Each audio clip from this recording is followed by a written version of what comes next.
Hello అండి, రైతులందరికీ నమస్కారం. నేను మీ ఏఆర్ అన్నదాత ఎంటర్ప్రైజ్ నుంచి మాట్లాడుతున్నాను. ఈరోజు మనం పిఐ కంపెనీ వారి బ్రొఫ్రియా అనే రసాయనిక మందు గురించి పూర్తి వివరాలను తెలుసుకుందాం. పిఐ కంపెనీ వారి బ్రొఫ్రియాలో ఏముంటుంది, బ్రొఫ్రియా వల్ల ఉపయోగం ఏముంది, బ్రొఫ్రియా ఏ ఏ పంటలపై ఉపయోగించాలి, అదేవిధంగా ఎంత మోతాదులో వాడాలి అనే విషయాన్ని ఈ వీడియోలో పూర్తి వివరాలు మనం తెలుసుకుందాం. మొదటిగా బ్రొఫ్రియాలో ఏ రసాయనిక మిశ్రమం కలిగి ఉంటుందంటే బ్రొఫ్రానిలైడ్ 20% అనే రసాయనిక మిశ్రమం కలిగి ఉంటుంది. అదేవిధంగా ఇది లద్దె పురుగు, గులాబీ రంగు పురుగు, కాయతొలుచు పురుగు వంటి అన్ని రకాల పురుగులపైన సమర్థవంతంగా పనిచేస్తుంది.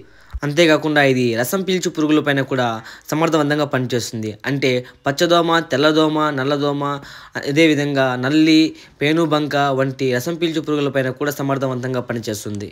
దీనిని టమోటా, పత్తి, వంగ, బెండ, క్యాబేజ్, మిరప వంటి అన్ని రకాల కూరగాయల పంటలపై దీన్ని ఉపయోగించవచ్చు. నెక్స్ట్ దీన్ని ఎంత మోతాదులో ఉపయోగించాలి అనే విషయానికి వస్తే 200 లీటర్లకి 50 ml చొప్పున ఉపయోగించాలి.